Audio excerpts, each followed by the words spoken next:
બધાને મારા જય શ્રી કૃષ્ણ. દરેક વ્યક્તિની પોતાની લાઈફ સ્ટોરી હોય છે. તેમાં કેટલીક ગુડ મેમરીઝ અને કેટલીક સેડ મેમરીઝ હોય છે, જેમાં વરીસ અને હેપીનેસમાં બદલવા માટે તો ફેમિલી મેમ્બર જ હોય છે. જ્યારે હું એક પરિવારનો ઉમરો ઓળંગીને બીજા પરિવારમાં કુમકુમ પગલાં કરવા જઈ રહી છું, ત્યારે એક દિલથી થેન્ક યુ મારા આ પરિવારને, જેને મારી લાઈફ અનમોલ બનાવી છે. આ છે મારા રમીલાબા અને મૂળચંદ દાદા. દાદા સાથે મેં ઘણો સમય તો નથી વિતાવ્યો, પણ સાથે વિતાવેલો સમય અને વાલ હંમેશા મને યાદ રહેશે. હું ક્યારેય નહીં ભૂલી શકું. બા, તમારા લાડ અને પ્યાર હંમેશા યાદ આવશે. દાદા, તમે જ્યાં પણ છો ત્યાંથી મને આશીર્વાદ આપજો. ઓરી જોરી પીપર પાન, ફઈએ પાડ્યો શિવાંગી નામ. મને ખબર જ છે તમે મારા એક ફોનથી હાજર જ રહેશો. ફોઈ ફુવા, તમારી સાથે મસ્તી કરવાની કંઈ અલગ જ મજા આવતી હતી. એવું લાગે કે હું મારા ફ્રેન્ડ સાથે મસ્તી કરું છું. તમે મને ખૂબ જ વહાલ અને પ્રેમ આપ્યો છે.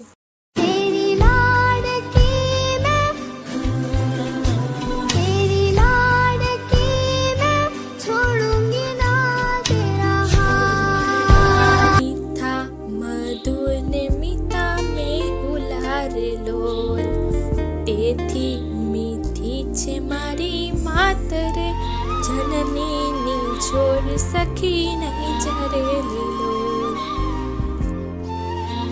લોકો સાચું કહે છે, લાઈફ મેન્યુઅલ બુક સાથે નથી આવતી, પણ એ મા સાથે આવે છે.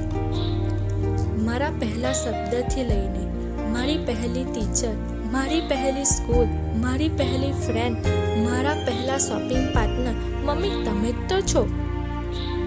તમે લાઈફમાં હર સ્ટેજ પર મારા ઉપર અન્ડરસ્ટેન્ડિંગ નહીં પણ સપોર્ટ પણ કર્યો છે. મારા સ્કૂલના લંચ બોક્સથી લઈને અત્યાર સુધી જમવાનું બનાવતી મારી માસ્ટર છે. મારા લાઈફની એક એક વાત મેં તમારી સાથે શેર કરી છે. તે તમે મને ફ્રેન્ડ બનીને સાંભળી છે. સોરી, મેં તમને ઘણી હેરાન કરી છે, છતાં પણ તમે મને પ્રેમથી સમજાવી છે.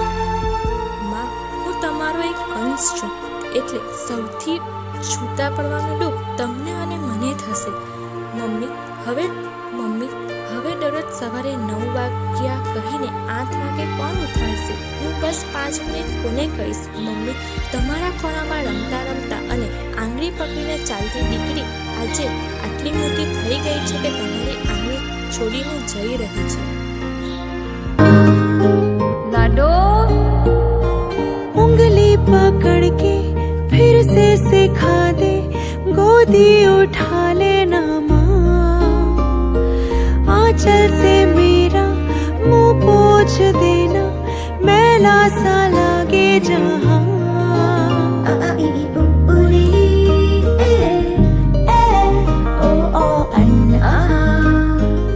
દિલમાં દર્દ છુપાવીને હસતા હોય છે, ખભા ઉપર ઉચકીને દુનિયા મને બતાવી છે.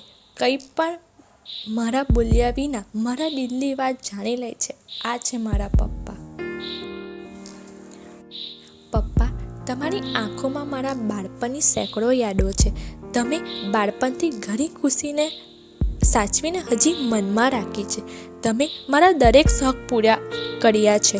પપ્પા, તમે મારી દરેક નાની મોટી ખુશીના હકદાર છો.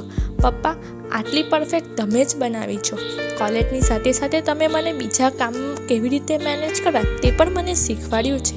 પપ્પા, તમારા આંગળીયામાં 24 વર્ષનું હસતું ખેલતું રમતું પંખી હવે ઉડી રહ્યું છે. આટલી જલ્દી મોટી થઈ ગઈ તેની મને કંઈ ખબર જ પડી નહીં. મારી તાકાત, ઓળખાણ, હિંમત તમે જ છો. પપ્પા, તમે મને ઉડવા માટે ખુલ્લું આકાશ પણ આપ્યું છે. તમે લાઈફમાં દરેક સ્ટેજ ઉપર મારા ઉપર વિશ્વાસ રાખ્યો છે.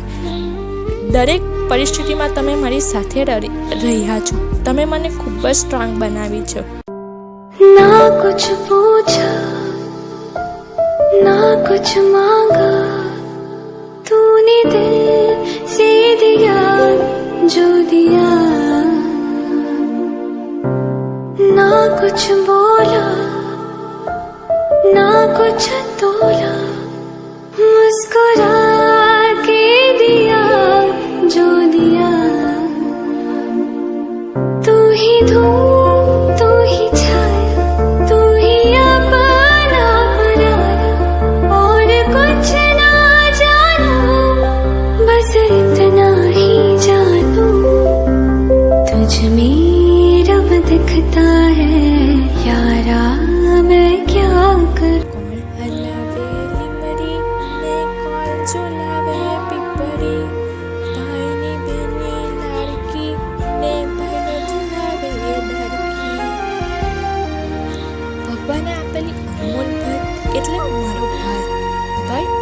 મારી સાથે લડતો ઝઘડતો જ રહે જ છે, પણ મુસીબત સમયમાં રક્ષા કવચ છે.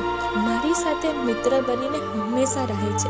ભાઈ, તારી ફેવરેટ ડિશ બનાવતી તારી માસ્ટર શેફ હવે જઈ રહી છે. બેન, કંઈ બનાવી આપ. તું તો મને ના જ પાડશે. મમ્મી, બેનને કેની કંઈ બનાવી આપે એમ કહીને ચીરવું. તારી ડિશમાં વધારે મેગી છે એમ કહીને લડવું. તું પપ્પાની ફેવરેટ છે એમ કહીને ચીરવવું. ભાઈ, તું કહેતો હતો ને તું સાસરે જતી રહે. આ દિવસો પણ ખૂબ જ જલ્દી આવી ગયા.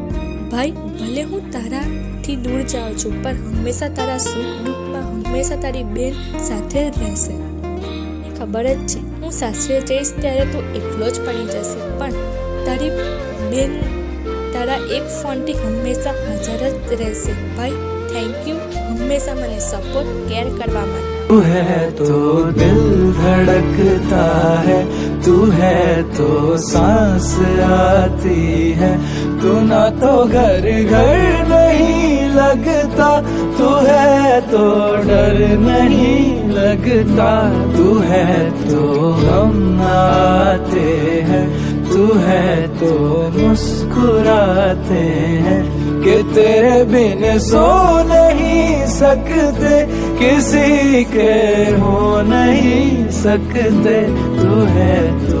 શિવાંગી ચંદ્રકાંતભાઈ પટેલ આ નામ છેલ્લી વાર બોલી રહી છું. કાલથી આ નામ પણ બદલાઈ જશે અને આ મારો પરિવાર પણ. મારા બધા કાકા કાકી, મામા મામી, ફોઈ ફુવા, માસા માસી, મારા બધા ભાઈઓ અને મારી બધી બેન, બિગ થેન્ક યુ.